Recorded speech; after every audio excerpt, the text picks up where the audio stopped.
Hello, my name is Nick LeBron, and the title of my book is Prison Pipeline, A Legacy Rewritten. And just a little bit about my story and, try to give a synopsis.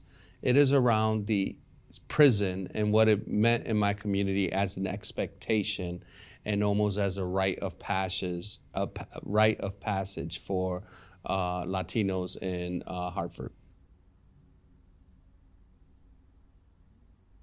Yeah, so in regards to this idea of prison as a rite of passage, uh, very early on, prison and the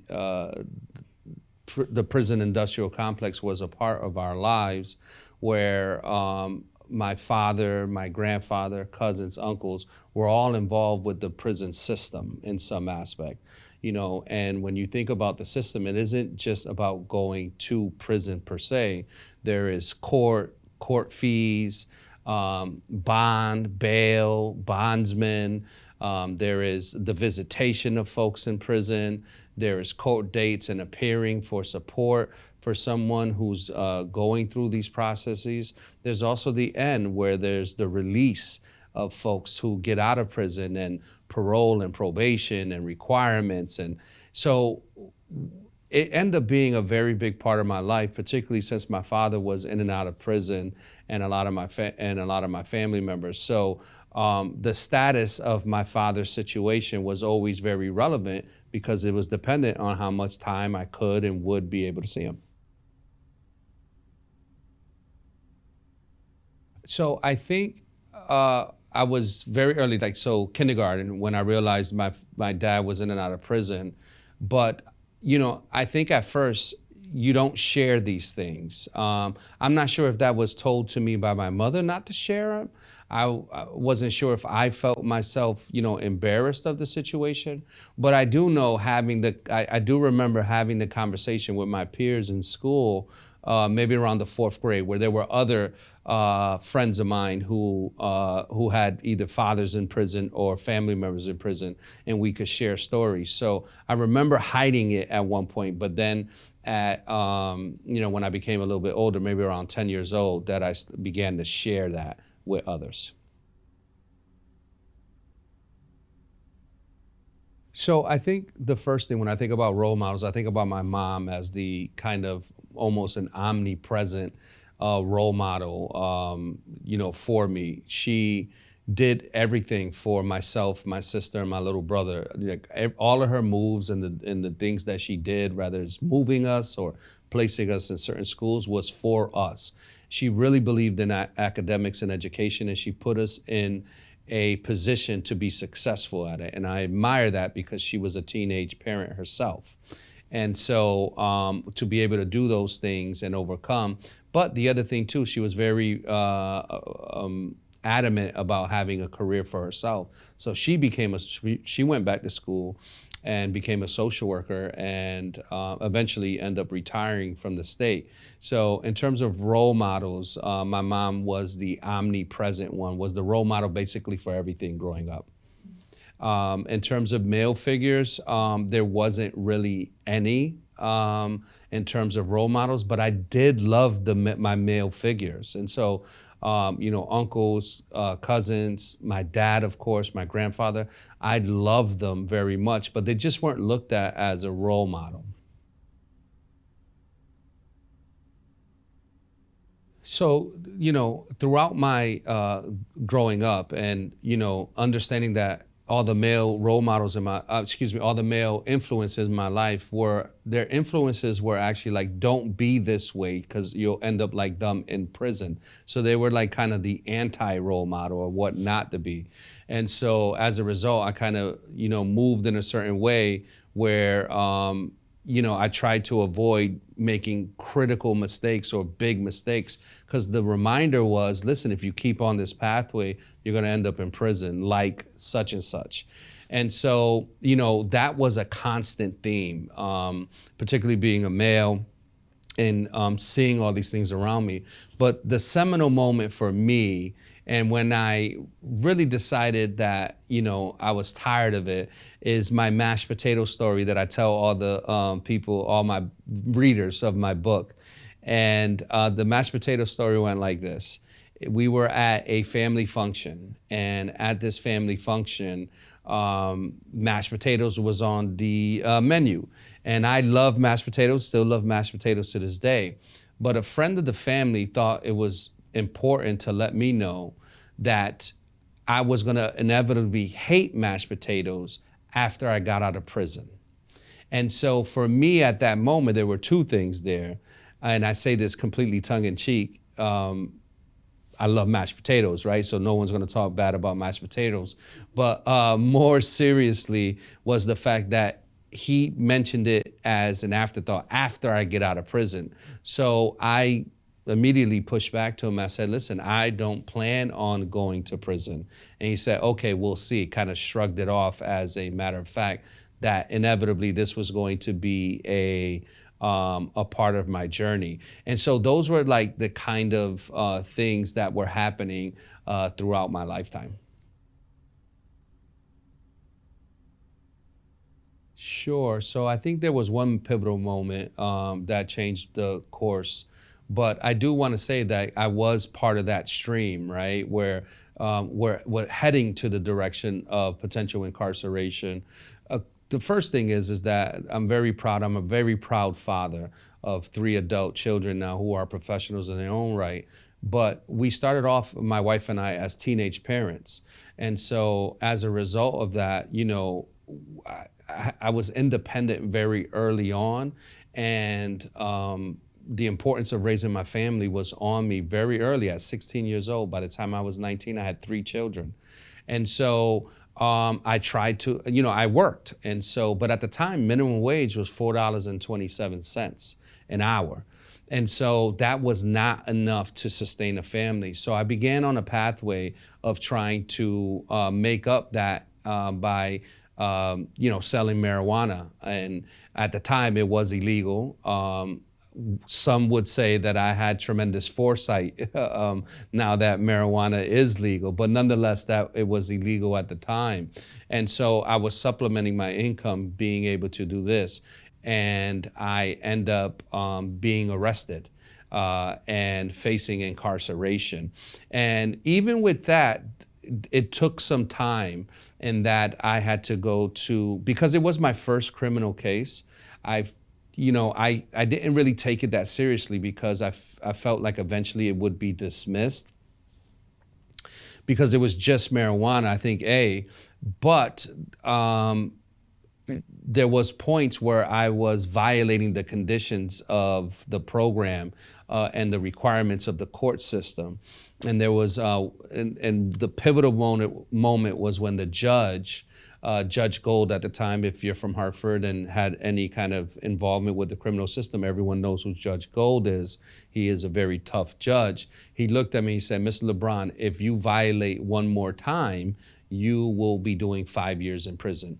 And that was the pivotal moment where for the love of my children, I did not want to be an absent father, but B, I also myself didn't want to go to prison, really, and it's okay saying that.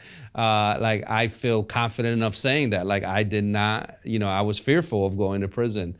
And as they say in our community, I wasn't built for that. And so that's where and it wasn't overnight, but that's when I began to make changes wholeheartedly in my life and my lifestyle.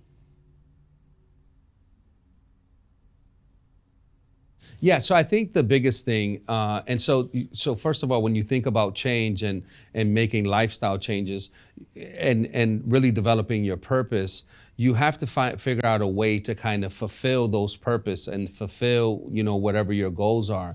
And mine was through education. And so I went back to school, and I went back to Capital Community College specifically, and fell in love with learning again. I think up until this point, learning was a means to an end. And so now I understood learning as building a foundation for a career. And so I fell in love with learning again. And at Capital Community College, I had 2 professors who really believed in me. My my major was social work at the time.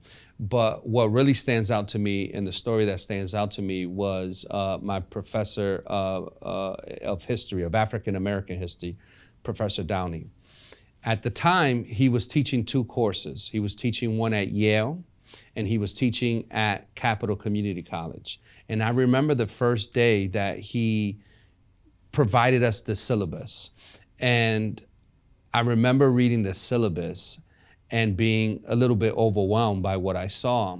And what he mentioned to us, all the students at Capital Community College, he mentioned to us and told us that this was the same syllabus he was giving the students at Yale. And at that moment, I remember I took on that challenge, because then I realized that I can compete. Like, if I'm able to be successful with this syllabus and successful in this class, essentially I could be successful in elite institutions such as Yale. And so I not only passed the class, but I got an A+ in the class. And I graduated Capital Community College with, I think, a 3.9, not a 4.0. I had to argue with a couple teachers. They could have gave me, instead of an A- an A, but nonetheless, I graduated 3.9 and earned a scholarship into Trinity College. Once I went to Trinity College, I majored in psychology with a lot of classes in neuroscience. And then I went back to get my graduate degree at Trinity College, where I have a major in public policy with a minor in education, and I've taken some courses on urban studies. So I have 3 degrees. So I have an associate's in social work, I have a bachelor's in psychology, and then I have a master's in public policy with a minor in education. So then it's now, talk about my life being a professional. I think, first of all, I was a social worker and worked with with a lot of families in our community. But what I was most proud of in that first stage was being a social worker, helping families avoid DCF, or getting them out of the system per se, right? So they could keep their kids in home. Very proud of that work. I work with a lot of single dads all over the state. That social work experience actually brought me all over the state. I've done in-home visits in Litchfield County, the Quiet Corner, and other cities, New Britain, New Haven, Bridgeport. And so I was able to see Connecticut's landscape in a real deep way, but also, speaking to folks directly. Then I became a family therapist, and I did that for 3 years. And that was very rewarding work, as that I worked with young juvenile probation office, and providing therapy and helping families find their way, and changing dysfunctional situations into functional ones. And I'm very proud of that work, and had many success with young people avoiding the prison system. And so then I, in the stage of life, with social work, there is this understanding of poverty and poverty-related issues. It's woven into the work, where most of the people, regardless of the geography, whether you're living in a farm in, Chaplin, Connecticut, or rather you're living in a housing project in Bridgeport, the theme is around poverty. And what I felt with all my work, that essentially, as an aside from the direct work, was a toleration of poverty, teaching families how to cope with poverty. And I was tired of that, and I wanted to shift that lens and shift that gear. So I shifted it over to advocacy. And so I began my career in kind of public policy. I first began as a community organizer, then became a lobbyist. And from that point, we were able to affect a lot of legislation in regards to poverty-related issues and support for families in poverty, but also change the course and direction around mental health for young people specifically, and change and guide the system in a way that allows for more access for families to have with behavioral health and gaining access to children's behavioral health. So it was very rewarding work in that way. So as my work pivoted in that way, what I found, the underlying theme too, a lot of what we were doing was, talking to politicians, getting them to change their mind, right, on a policy. And so I said, okay, what would it be like to be on the other side of this fence, right, and be the politician themselves? And so I then campaigned and got involved in politics and became a councilman for the city of Hartford, which was rewarding work, but it was tough work because my first year, just 2 months in, we hit COVID. And I was the chair of Health and Human Services. So all eyes were on me. And it was a pretty daunting task. But what I'm proud to say, and the silver lining is, Hartford was a leader in many ways. And I helped to lead that ship in a lot of areas combating COVID. There was a period where Hartford had the lowest rates of COVID, and I'm very proud of that work that we did. And so now what I'm doing is my full-time gig is I'm a director of community schools. So we're creating change every day in the scholars and families that we serve. Oh, yes. So first of all, I think it's important when we talk about my family, you got to talk about my beautiful wife, right? My beautiful bride. We were teenage parents and we didn't know where we would land in this wild and crazy ride. And we're still together after 30 plus years. And I love her very much so. And so that was really the foundation from our parenting perspective. And that bond allowed us to really be good parents. We had 3 children. Again, we were young teenage parents, but our children have, what they were able to see was 2 parents who were professionals, but also see their mom and dad. My wife went back to school as well to become a phlebotomist, to see us going back to school and doing those things. So, when they were doing homework, sometimes we were doing homework, and it was a great model for them to see. So as a result, I have 3 adult children who have graduated college and are professionals in their own right. And they decided to come back to Hartford. So all 3 serve in different capacities. My son works at a school. My one daughter is a nutritionist for the WIC program. And my youngest, the baby, she always pushes back on that concept because she is 27, but she is an accountant for CRT, a nonprofit as well. So I'm very proud of them as well. Yeah, so I think so let's start off with coaching, because I began my coaching career 20 years ago, and I didn't know that this was a pathway. This was actually something that came across my journey. And I had wanted my son to play football.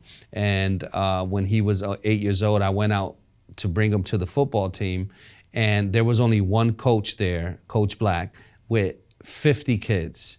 And I said, listen, I don't know what I'm doing, but I want to help, because I figure if there's two adults instead of one, it'll be exponentially better, right? At least, 100% better, right? In terms of adult supervision. And that was my journey. And so fast forward for them, I've coached football.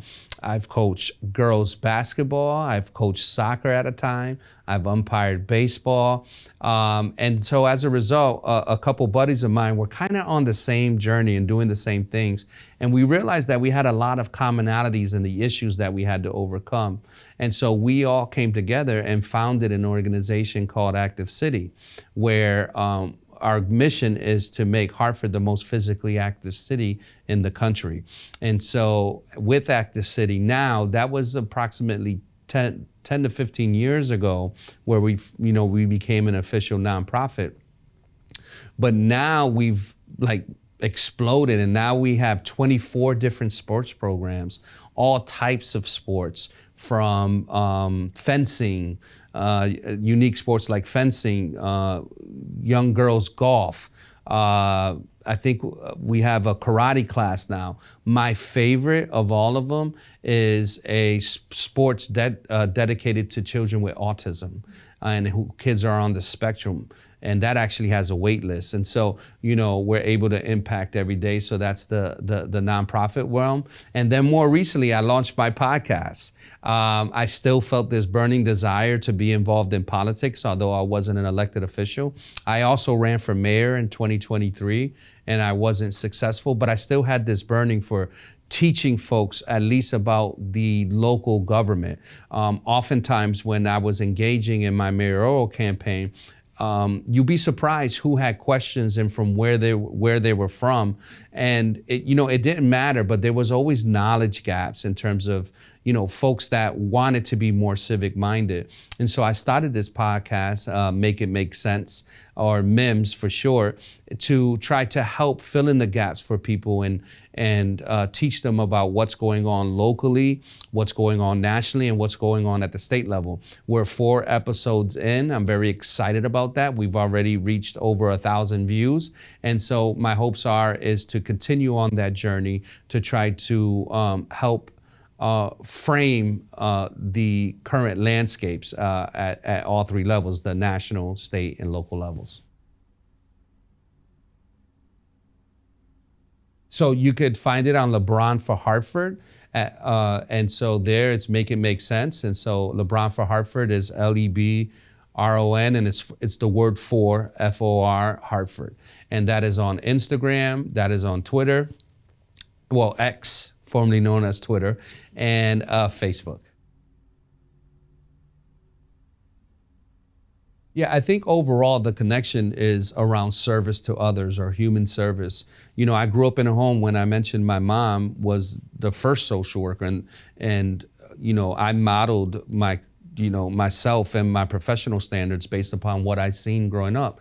So not only was I seeing this expectation of prison for the young males in my community, but I also had a mom who gave 100% to others, friends, families. There were times where homeless people would stay because they hadn't, it was freezing outside, they had nowhere to stay. So I would come home from school or practice and there'd be homeless people laying on our living room floor.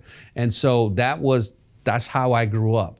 And so I didn't know anything else. And so I said, okay, well, let me be a professional for this. And so my life has been one of service and service to others and trying to filling in the gaps for folks or providing or whatever it is that there is a need for, I try to support. And I've done this in various capacities, but my work has always trying to be making our community better. Yeah, I think my hope for the future, I am unapologetically love Hartford, right? And I'm a Hartfordite or whatever, however you would say that. And I really want Hartford to be better, and I want Hartford to be able to do better. Right now, Hartford has extreme poverty, and there are areas in Hartford that are some of the poorest in the country. And what my ambitions and my hopes are for Hartford is that everyone has a fighting chance, and that everyone has access to opportunities, and that these opportunities aren't seen as obstacles, and obstacles aren't put in folks' way, rather it be through education, rather it be through income, economics, but access to services. And so that is my biggest hope to Hartford. My biggest hope is for Hartford to heal. Sure. So, I have multiple memories of visiting folks in prison. I remember the biggest thing, the common theme about visiting everyone in prison was when you walk into visiting someone in prison, it's a reality. When those gates click behind you, you're in prison and you feel like you're in prison. And so, you're being watched by the COs or the correctional officers, and your behavior is managed by these same people that are managing the people that are actually in prison, the inmates. And so you feel like an inmate yourself, where you have to subject to the rules and you want to be able to leave that gates.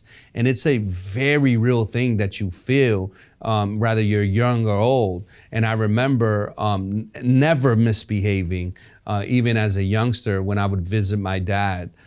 They were never in circumstances that lend itself to good emotional feelings.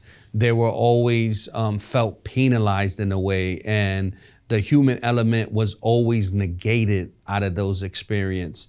I just remember one time where I visited my father, and we were actually outside, like inside the prison fence, but outside, sitting on a lawn table outside.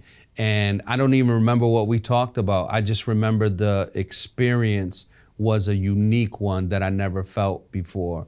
Another one was for my uncle who passed away in the federal institution. And this was the only time I seen. They actually had vending machines in the visit. And so I remember the first time that I went and I didn't have any change because I didn't know.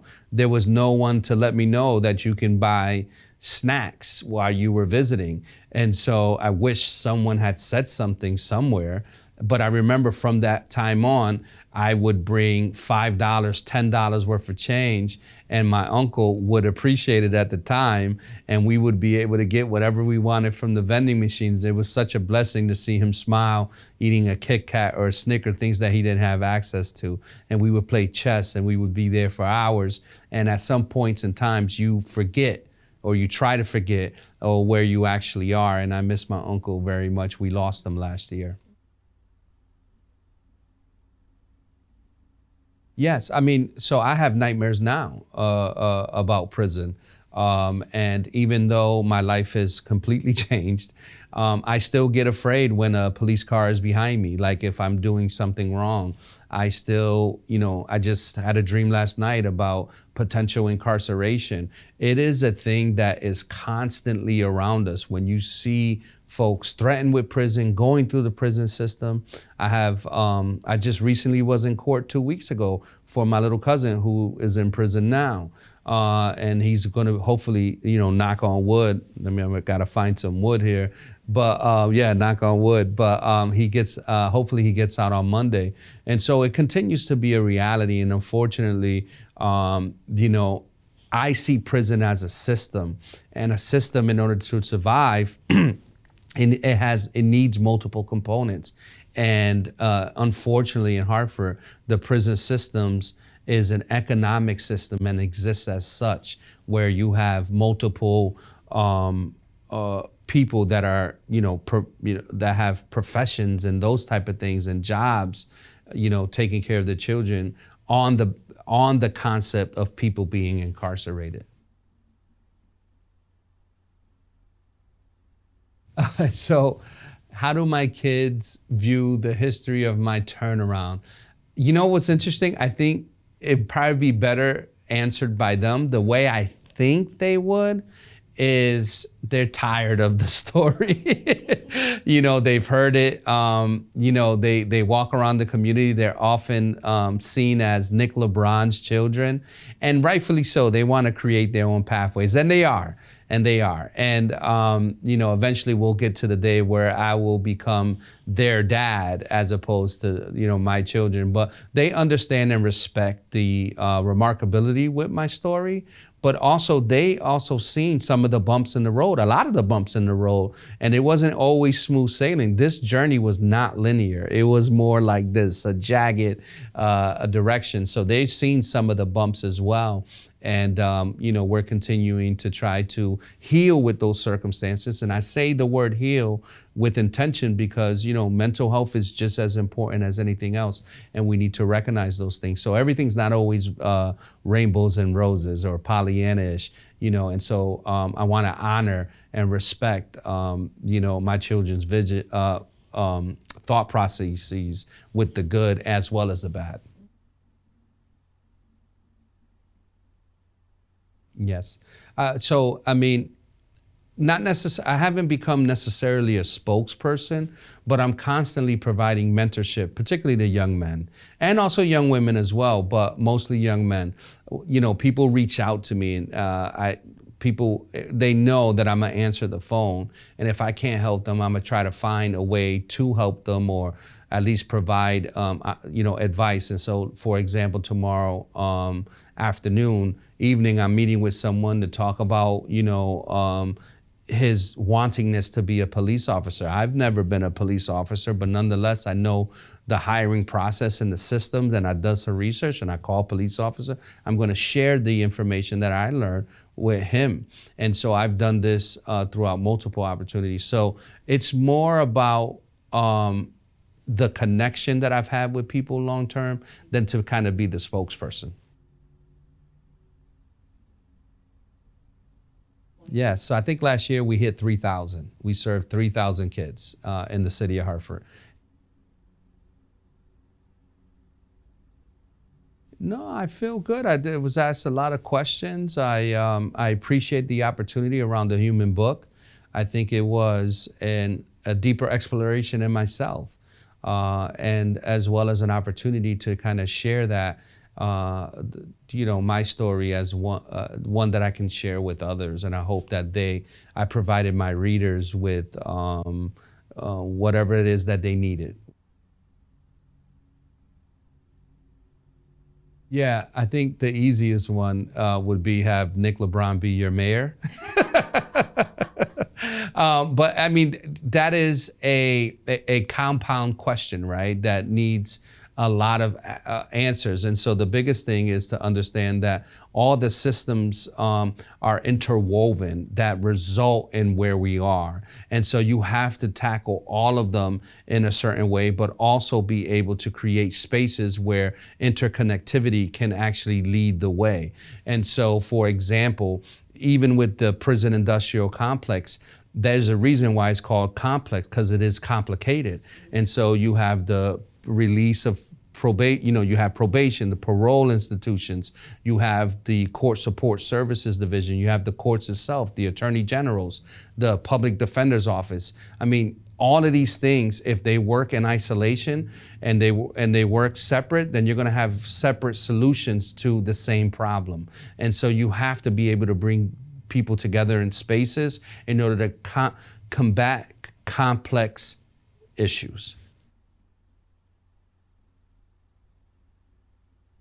Yeah, I think the first thing that comes to mind when you bring that up, Nicole, is access to opportunities. I think when people are coming up, right, no one says, I want to go to prison. That's never someone's goal. And I also think that people, the American dream exists for everyone. And a part of the American dream is overcoming poverty, right? And being able to take care of yourself and to take care of family. And so many of us are negated that opportunity from the very beginning in terms of access to education. And so, there's a lot of documentation that says if you're not reading at a certain level by the third grade, you're going to end up in prison. This is exponential for Latino males. And so, and I think all males of color. And so, it starts very early on. And so tackling those things and providing access and income generating opportunities. The other thing that I think that we need to all do better, and I don't think this is just a Hartford issue, we love providing job training programs, but the job training doesn't come with job placement. And so then what does that mean? Then essentially that's a certificate on the wall of completion that is not providing economic opportunity and or access. So please, when you create job working spaces, create job placements for those same working spaces.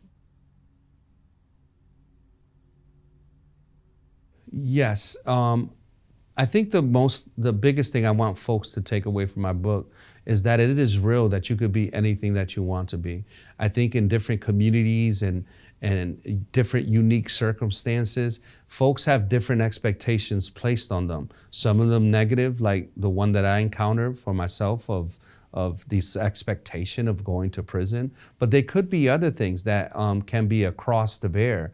But nonetheless, you can overcome those things and be whatever it is that you want to be, no matter the context that you were either born into or subjected to.